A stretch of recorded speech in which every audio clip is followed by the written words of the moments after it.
Throughout this course, I'll often start with an empty project for a given section so that we can focus on the topic at hand in this section.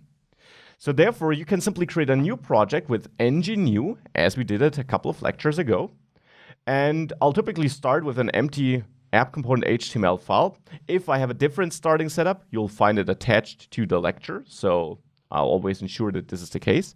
But here, I'll now simply have this empty setup. We can now remove forms module from app module here, in case you added it, so that we really have a clean starting project. And now there's one important thing. In this course, I'll use the Bootstrap CSS framework to have some nice CSS styles out of the box without us having to write all these CSS styles. Now to add this, we need to install it, we need to download it. We can do this by quitting this development server with Ctrl-C and then installing it with this npm tool, this node package manager, by running npm install --save bootstrap, and now that's important, add free to install version 3, which is the version I use in this course. Now this will install it locally in this project, not globally, locally. Simply hit enter and it will download Bootstrap and store it in that node modules folder.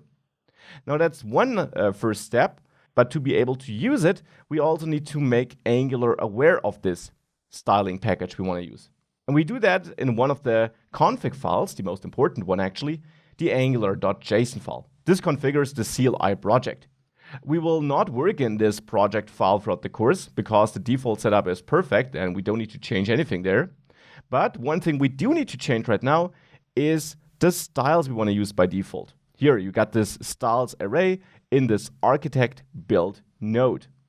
Now it already has one entry, source styles CSS. This is a file you can use to define some global styles you want to use application-wide. So you can enter any CSS code here, and it will be used in every Angular component.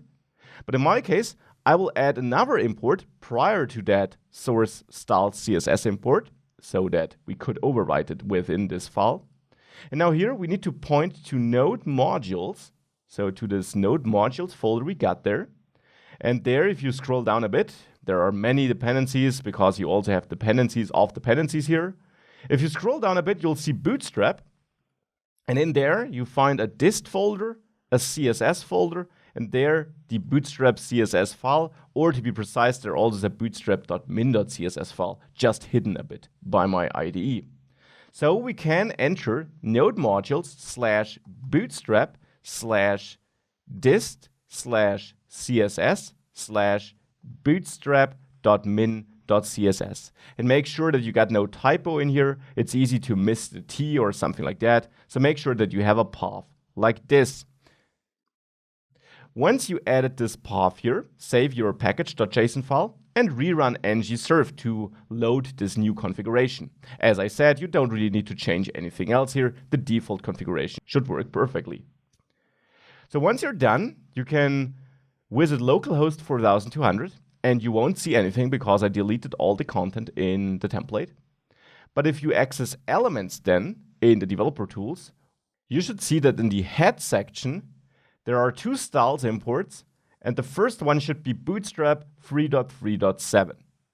Now, this is the import you need there, and with that, everything we do in the course will look correctly. Now, one last change. In the app component, I'll also get rid of whichever property we have here. With that, the starting project is prepared. You can always use that at the beginning of a new module, and important, you also saw how you can add your own styles.